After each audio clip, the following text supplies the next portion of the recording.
Well, welcome. We'll go ahead and get started. Welcome to Design by Disruption. And I'm a facilitator. I'm one of the Candy Group people here this year, leaders. And our presenter today is Patrick Shipway from Medford Public Schools. And as we go through, Patrick, do you want questions as we go through, or do you want them all in the chat? How would you like to do that? If you want to put them in the chat and then let me know when they come in, that's just fine. I'll try and pause between sections and bring them up then. I had trouble catching all the questions in the chat last time, so you're going to let me know when they come up. That'd be helpful. Okay, so yes, so if you have questions as we go along, please post them to the chat, and then I'll kind of route them to Patrick as we go through, if that's helpful. Okay. And with that, we have Patrick Shipway from Medford Public Schools. So thank you, Patrick. All right, so as you said, I'm Patrick Shipway. I've been in education for over a decade now. The last 6 years, I've been doing technology integration work, which basically means it's my job to disrupt teachers in their current comfort zones and try and show them how they can use technology to improve learning in their classrooms, which seems to be a pretty useful skill at this point, with distance learning being a common piece for most teachers. All right, here's what we're going to talk about today. What good design looks like when it's done via disruption. Some daily warm-ups you can do in class any day or every day. Games that can lead to better outside-the-box thinkers.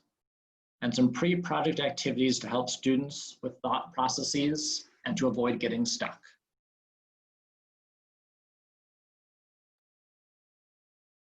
All right, first one, well-designed disruptions. All right, while I flip through these, I want you to look at the 2 questions on the left and think about them.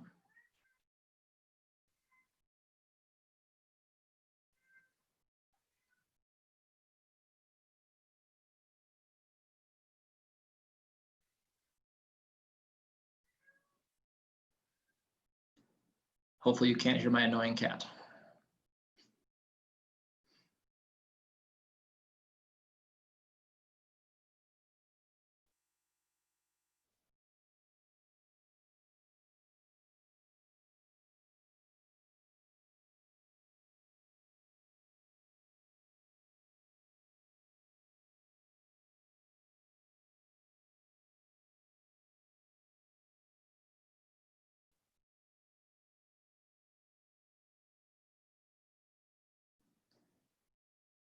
I'm going to guess that you knew the companies, most of them, but probably more than at the beginning than at the end.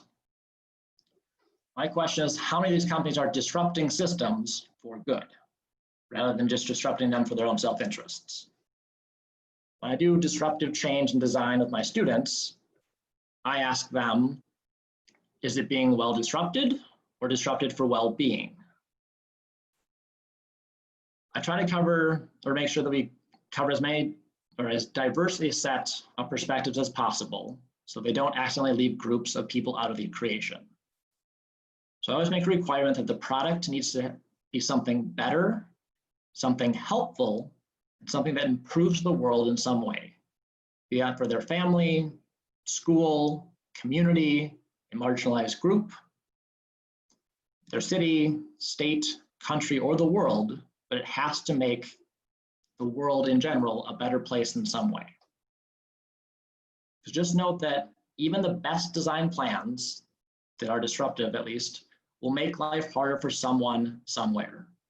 The strategies we're going to look at will help us and our students become better at thinking in a disruptive manner.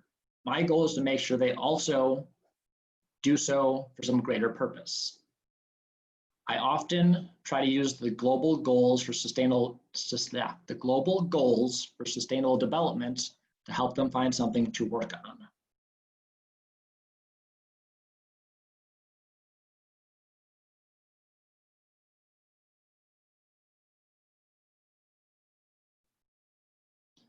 Give you a second to look at those if you've not seen them before. I think they're great for projects and for kids looking at a big, broad sense of what they can work on that will help people out if they have no idea where to start. You'll have access to this presentation later if you want it. If you miss something, don't worry about it.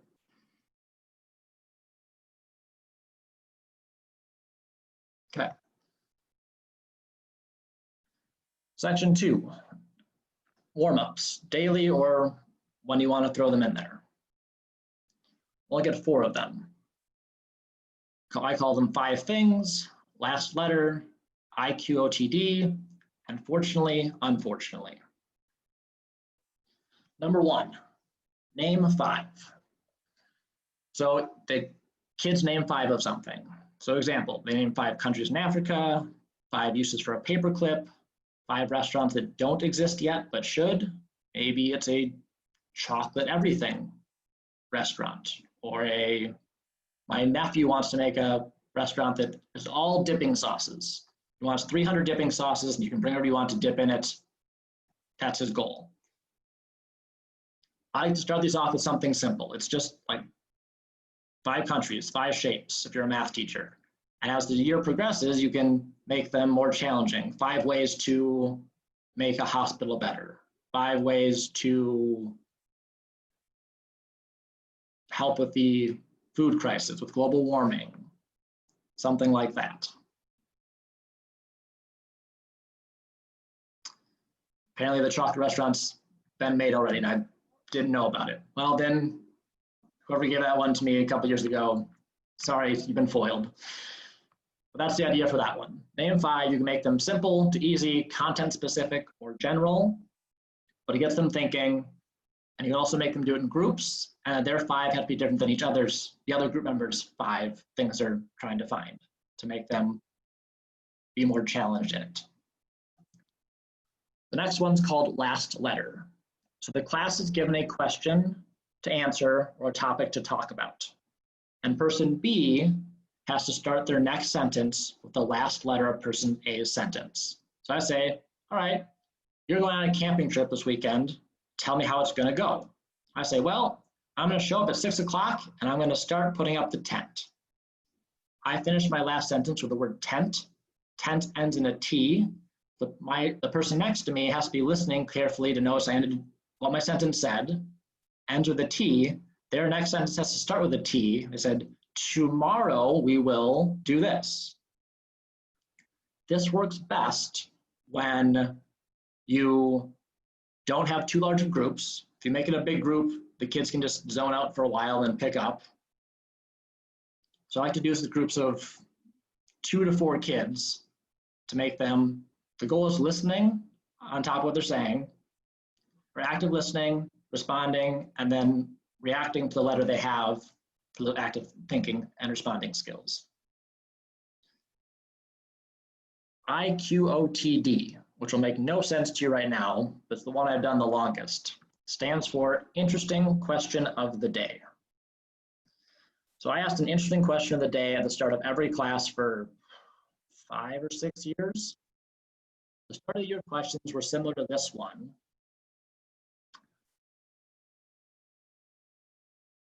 They're odd questions that aren't normal, but they always had a why in them to get or make the kids explain. Couldn't just be, oh, magenta. Okay, why? I want some logic. I want some reasoning. I want the kids to go into it. Not super hard, but give me something. I've done it from where you pick random kids to do it, popsicle stick method, to kids volunteer, to they all submit them through a Google form. Lots of ways how you can have them respond. As the year and years as I did this progressed, some of the questions would ask them to do some design work and get some consequences of those decisions, something more like this.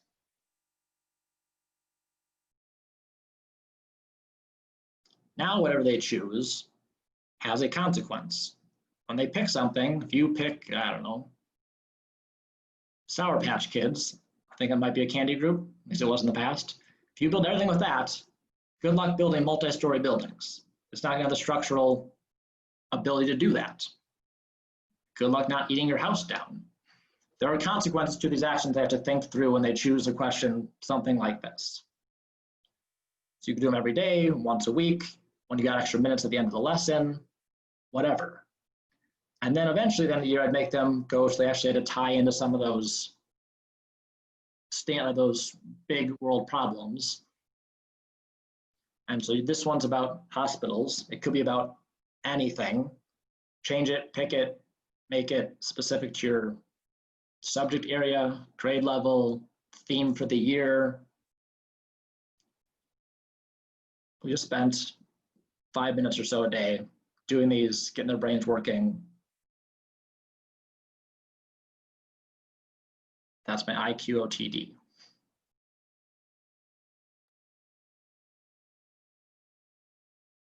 Okay, and the last of the 4 types is called fortunately, unfortunately.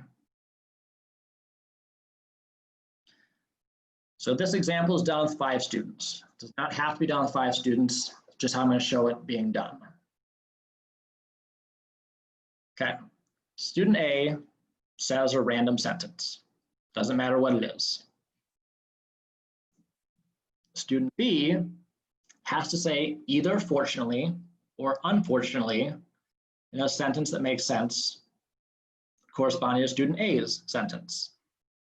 Student C then has to say the opposite of what student B chose. So if student B chose fortunately, student B must choose unfortunately and respond back to that. Then student D is the opposite of student C.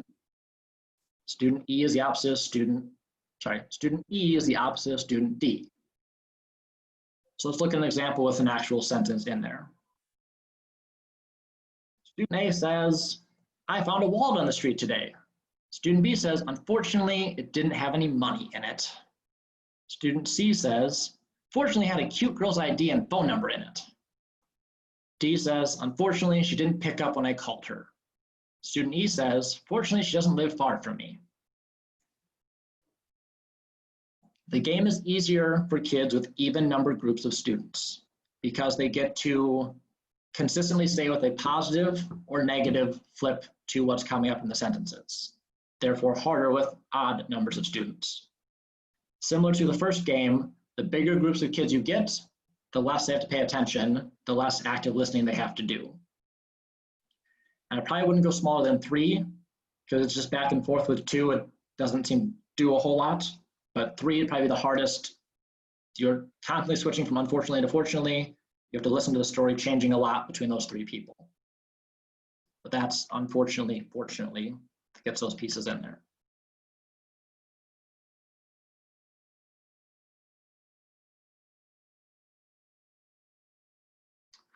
If we're doing virtual learning this year, what platform do we think would be good for pushing out IQOTD? Depends if you're doing it synchronously or asynchronously. If you're doing it synchronously, you can put it up there. Also depends what your SIS is. If you're a Google school, I'd probably still do it through Google Forms and just post the question up there and they can answer it. I believe Microsoft has it's not called Forms, there's called something else. They have a survey type tool. You could do SurveyMonkey. Any survey tool can answer an interesting question of the day. You could put it in an announcement type thing. I could see myself doing a Flipgrid video and then having students submit answers with their own video. Yep, Flipgrid will work pretty well too. Especially if you want them to with the Flipgrid, you can make it even more involved because you could have them animate or show what the interesting or weird thing they would do to what would be the most interesting way you could surprise a squirrel out of its nest. And then they have to show it on Flipgrid, which would not be a normal thing I would do in a written question, but Flipgrid does add some new possibilities. I like that. All right, then section 3, games to make better thinkers. Now with these games, I would have you all break into groups and play them together if we're in person. But since obviously we're not, I'm gonna have you guys all play these on your own. Now, if you don't play them, I'll just call your mothers and yell at her and say, shame on you and your families. Obviously I can't, but I really think you should do it. It gives you a better student experience, what these are like, and you can get out of it. So this is why I wanted you to have some paper or scratch paper and a pen or pencil handy. It makes this work out better. So if you don't want to go grab one quick, now would be the time. Okay. The first game that I think helps make better thinkers is called Brain Spin. All these games have links in this presentation you get access to in a little bit. You can click on, you can buy them from Amazon, you can buy them elsewhere. I also know teachers have made their own versions of them and just found digital or physical cards they've made and can do. If you want to do it that way, go for it. If time or money is whichever one you find is more useful or needed in your life, go for it. None of them are super expensive, but your call. Okay, so in this game, you have a deck of cards that have that Brain Spin logo that's on the left on top.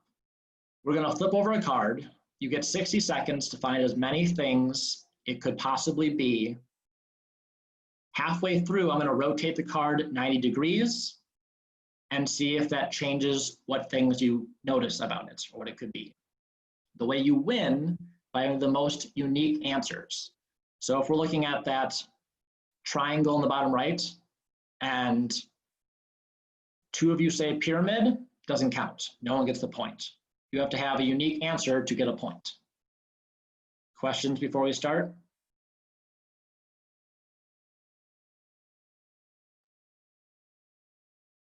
Okay, let's let the fun begin. Okay.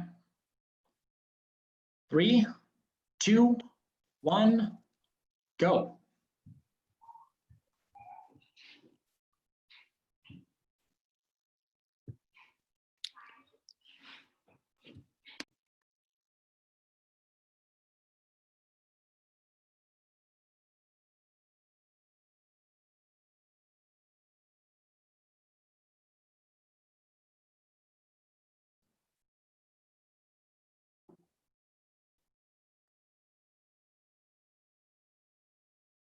"30 seconds in, here's your flip.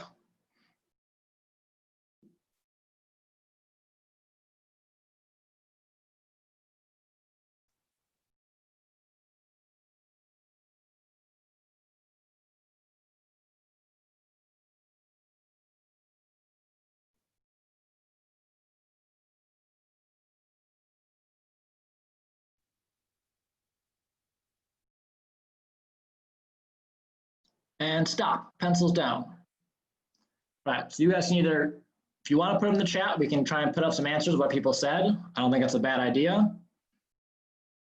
And see if we find any unique ones.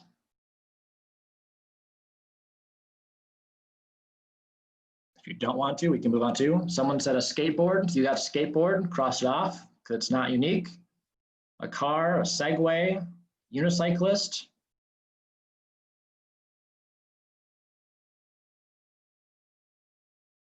A pulley, a light fan, monkey bars. Some good answers. Sandwich. Barbell. Tension through tie. Don't know what that is, depends for construction, okay. Cheeseburger, burger, people getting hungry.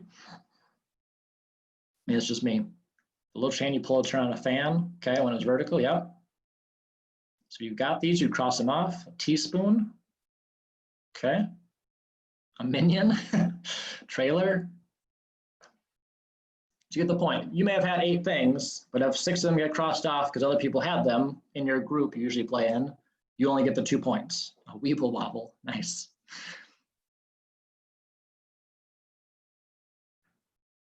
Okay, so that's how the game works. There are, I don't know, 75 cards in the deck probably. You rotate it through. This is the simplest of the 3 games. I like to start with this one because it's relatively simple, straightforward. You can play it for a few minutes, play for a while. Doesn't work. It gets the kids to look at different perspectives from different perspectives from other people to see the situation can be unique based on your viewpoint.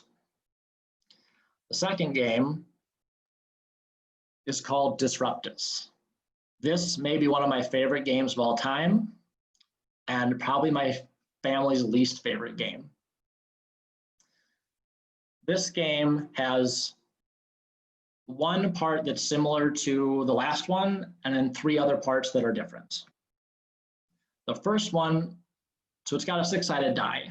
2 of the die sides have like a player's choice and judge's choice.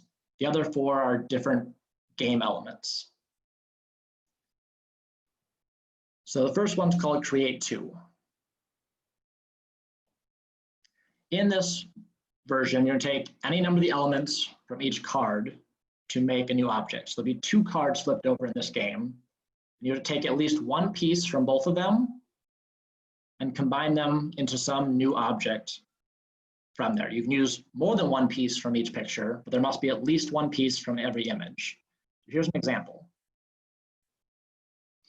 So if the pictures are a motorcycle and a rope, the guy took both the tires from the motorcycle and the rope to make a double-decker tire swing. You still get 60 seconds. You make as many different objects from creating them as you can. It's still as many unique answers as you can that gets the points to win the round. If you try and make something that your group mates disagree is a real object or could be a real object, then you vote. Majority wins whether that counts as a real thing or not. If you want to make house rules, go for it. We like to discuss and agree, at least enough. Okay. Your turn. Take a piece of paper, do another 60 seconds. You're gonna get two images. You have to take at least one piece from both of them to make some new object. 3, 2, 1, go. Sometimes when I'm starting this with kids, I'll just tell them what they are in case they can't agree. There's an umbrella on the left and a stadium on the right. Take at least one piece from both of those to make a new object.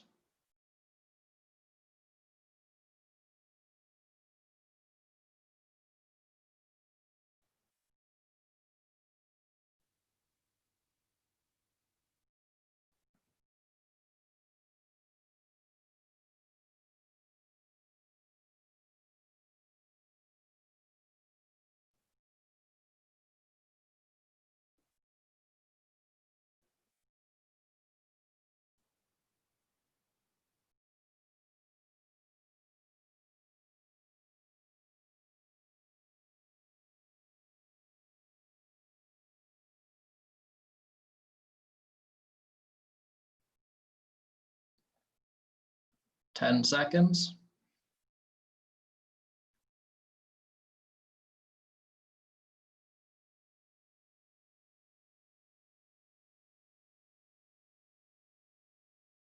Pencils down. If you can put things in the chat, go for it. Often drawing these are a little easier than just saying what they are, but if you want to try and throw them in, we'll get a few answers before we go on to the next game.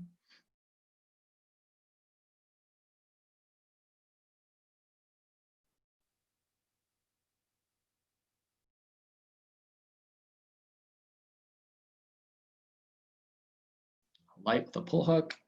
Bunch of hot dogs from the stadium skewered on the umbrella shaft, making a hot dog kebab. Yep, people are hungry. Okay. Top of the umbrella for a food holder. Ah, okay. A shade chair. Nice. Handle attached to the chair. Purse hook. Oh, okay, underneath. Gotcha. Seat you can pull. Oh. Attach umbrella to the chair, so that's a duplicate. Yep. Canopy. People could argue if that's a duplicate or not.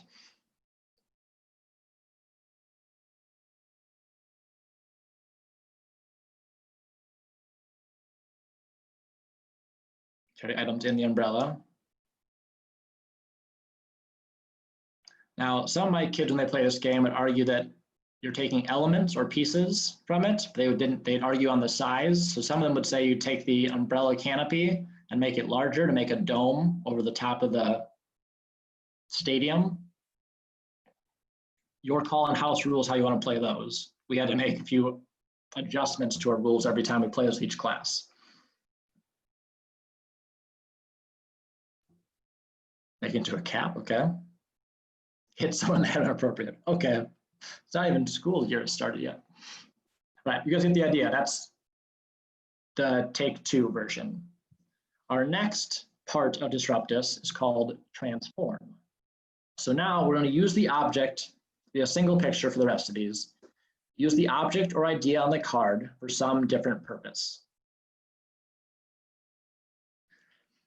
So in this example, it's a high heel shoe. So clearly the purpose, well, you're going to wear it. So it's got to be some other purpose than that. So maybe you transform it and you attach where the toes go in to the top of your door. You end up using the heel part as a knocker on your door. That's a whole new purpose. Or as a participant said, maybe you take that and you smack kids with the head with it. That would be a different purpose than what high heel shoes are usually used for. That would be. Someone saying a drinking device for water or something else. Yes, that could work too. Let's have you guys try one. You gotta be used for a different purpose or idea than what's intended for. Here comes yours. 3, 2, 1, go. If you want to just stick your answers right in the chat, that might speed things up. That's just fine by me. We'll just take like 40 seconds so we can keep things going.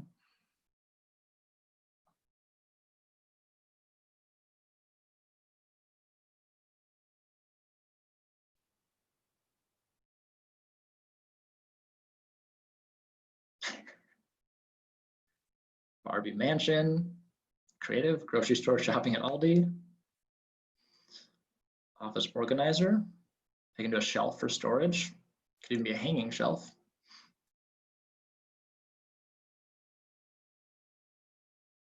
This one's a little trickier. Lunchbox. Man, we are hungry for food. Bring enough for the whole crew. A weapon. Put some bricks in there. That would definitely hurt. I apologize for virtual conference. I did not bring you guys any candy. I wish I had.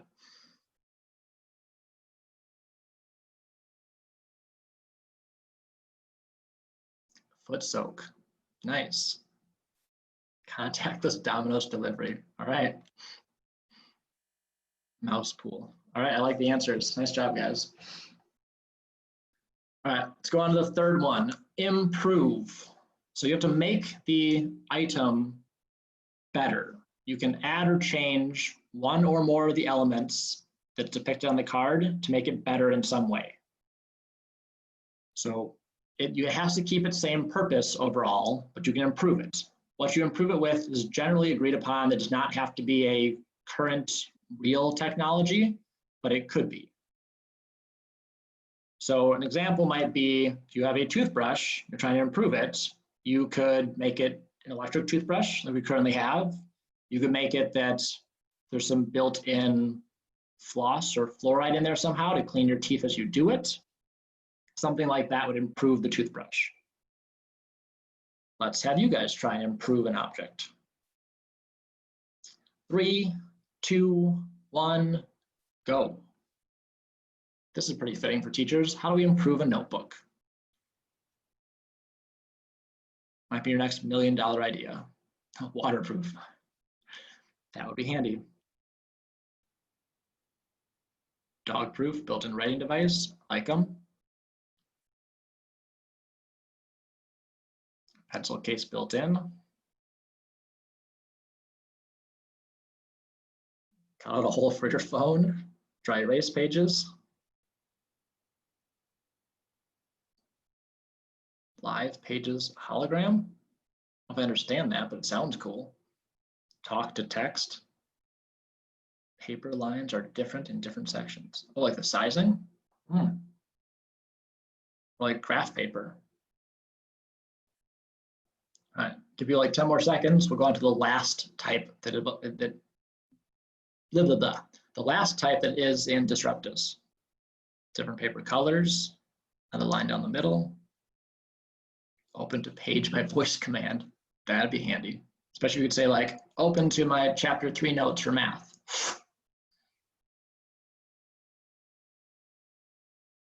Or if it worked, even if the kids lost it and a piece of paper come flying back.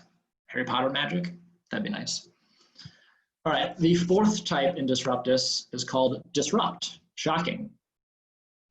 So this is, in my opinion, the hardest of the four, but maybe you guys will prove me wrong and blow it out of the water. You're gonna look at the picture, grasp what its purpose is, and come up with a completely different way to achieve the same purpose. So if the picture is a vacuum cleaner, its purpose is to get stuff off your floor. I think we can agree upon. So maybe I would create a floor system that has got small holes in there that you can adjust the size and have a sucking mechanism that will pull all the stuff through those holes into the floor and collect them into a large container in the garage. So just all gone. That's a way it would disrupt the vacuum industry, because if people could do that in their houses, why would they buy vacuum cleaners anymore? Wouldn't have to. Okay, your turn. Whoops, that's not the right thing. Well, wrong word in there, but let's go with it. So what's the purpose of rope, and how do you disrupt a rope system? How do you make rope not needed with something else?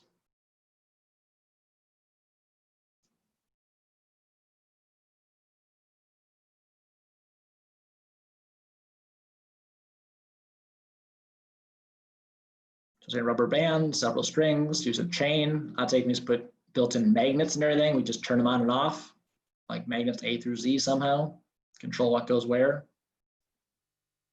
Lasers to tie stuff together. Gear ties.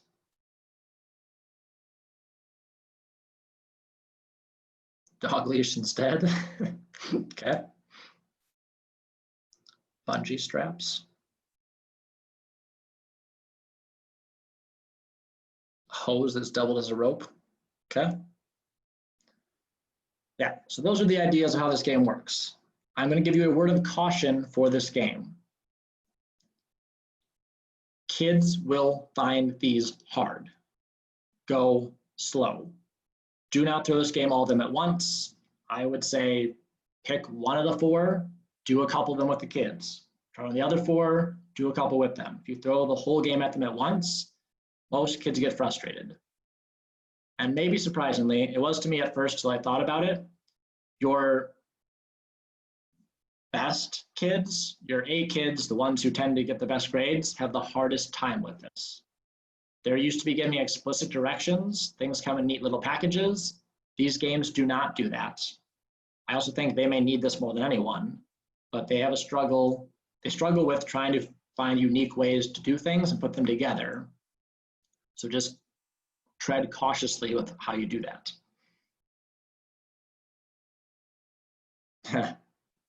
Joe, we'll get to something kind of like that. You're joking and I kind of am, but we'll see in a second.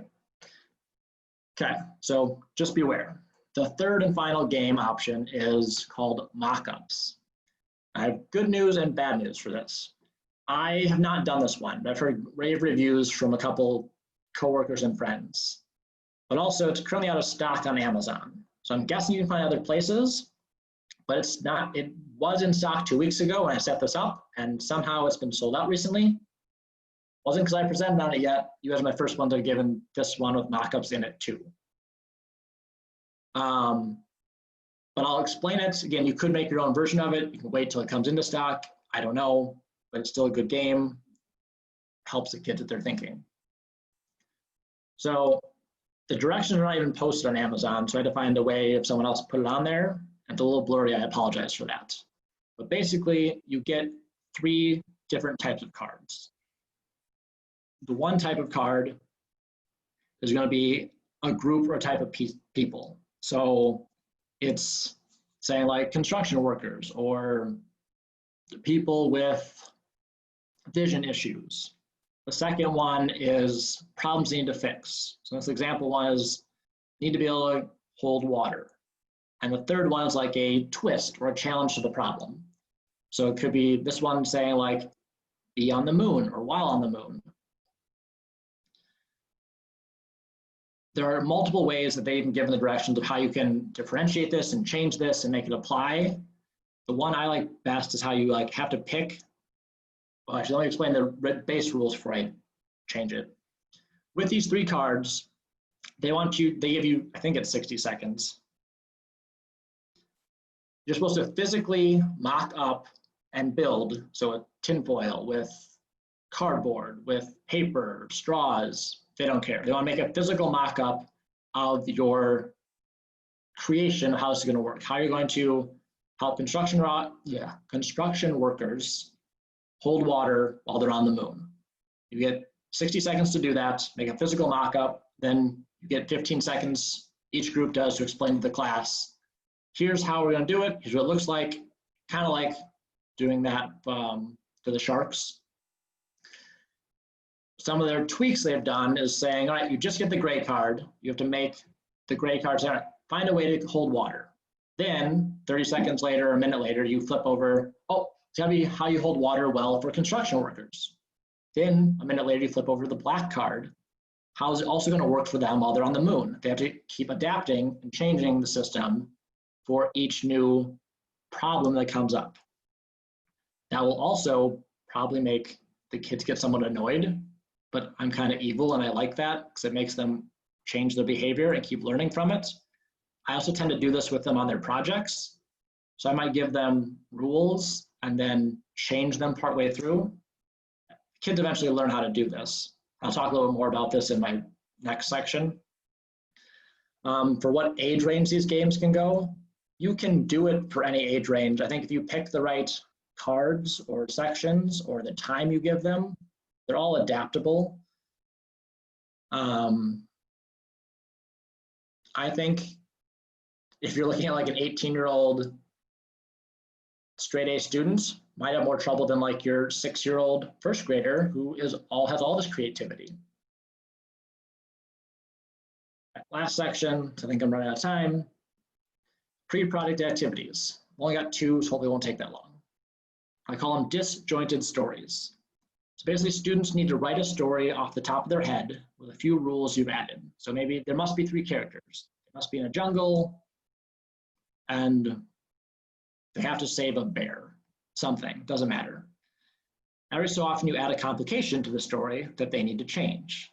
Makes them adapt, think on their feet, find a new solution to the new problem you gave them. How restrictive you get with these things that they have to go in there with, or how many rules you have is up to you.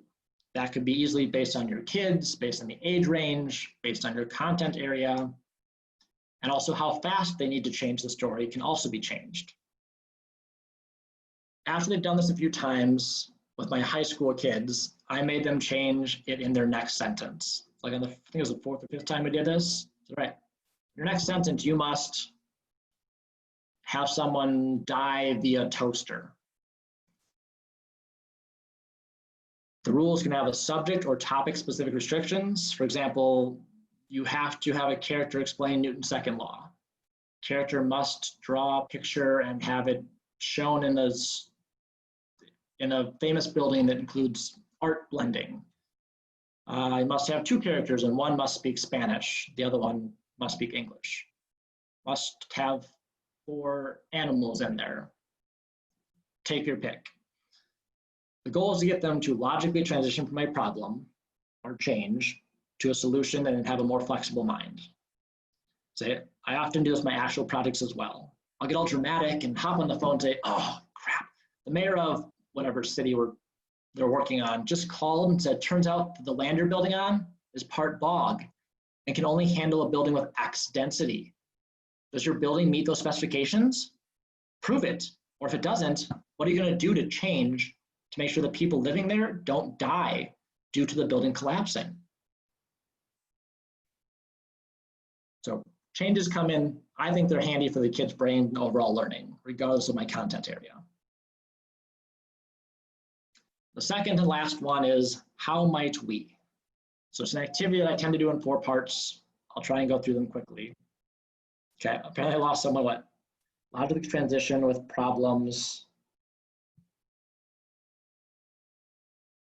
Oh, logically transition from a problem to a solution with a more flexible mind. So the example I gave is just the kids were building a building to have certain specifications in my chemistry class, and halfway through I had the mayor call and say that it wasn't going to work because they were on top of bogs, so they had to change their things to make them lower density. So how might we, there's 4 parts. The first one, how might we fix potholes? The first part is you have to find the worst idea ever. So what's the worst possible way that will fix a pothole? Now you have to actually fix it. It's got to be a bad idea, but it must fix the pothole. So take like 20 seconds, give me some horrible ways to fix a pothole. See if you can beat the actual worst way I've heard to fix a pothole.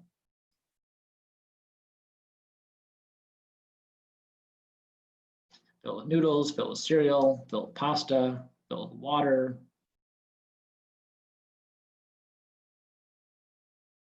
I'm a gym teacher, so these statements are good.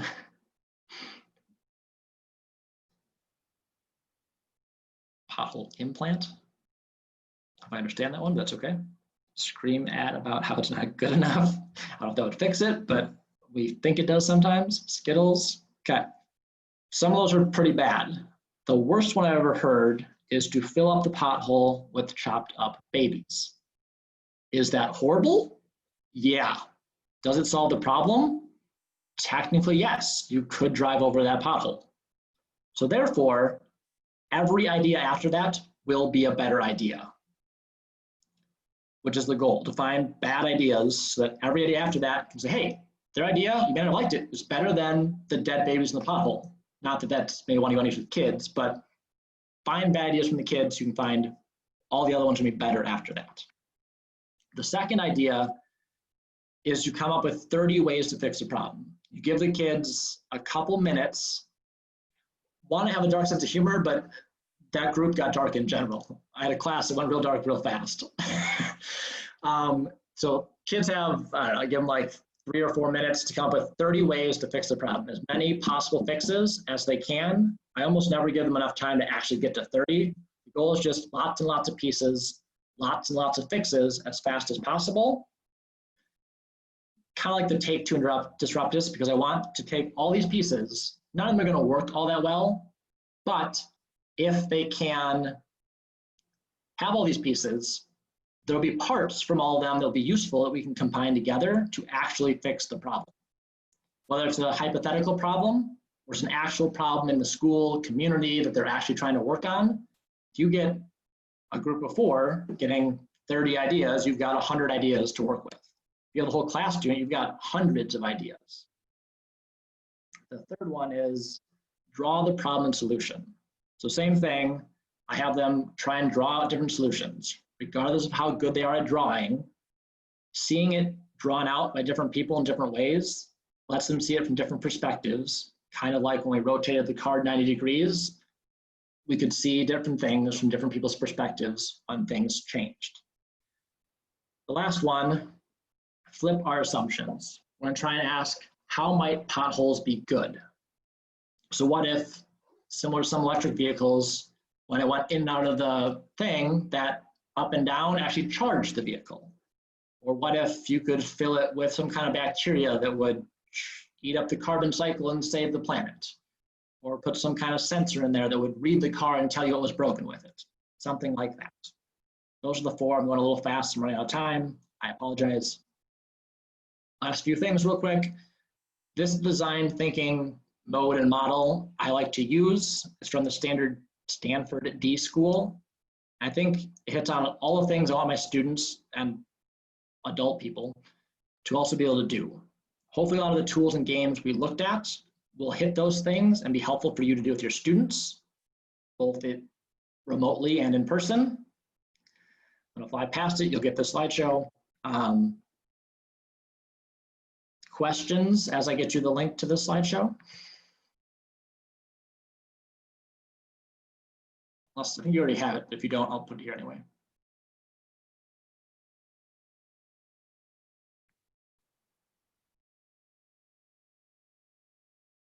Okay, so there's the whole presentation. I can go back.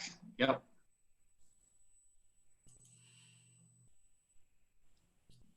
Oh, wrong way. Well, that's who I owe credits to. That one.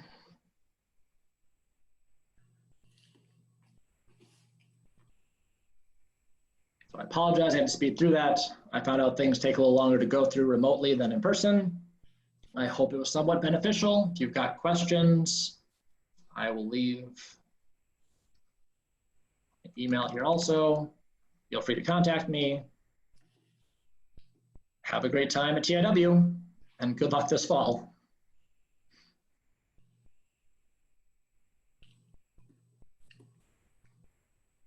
You're most welcome, everybody.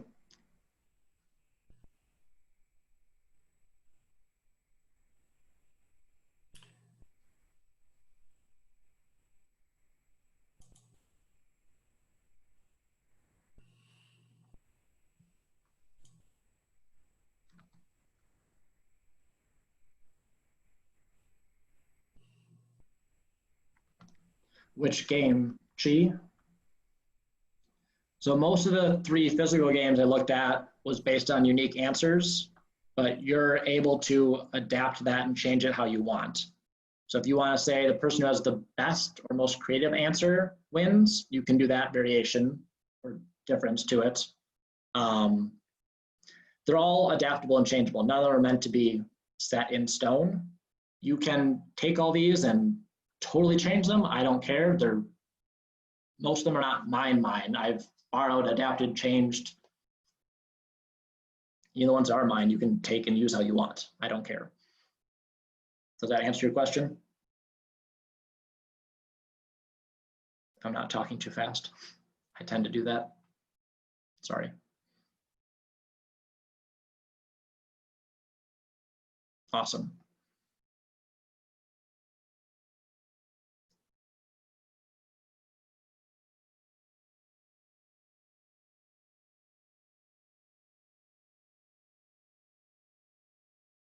Okay. So anything else you need, let me know. If not, I'm going to close this out in the next minute or so.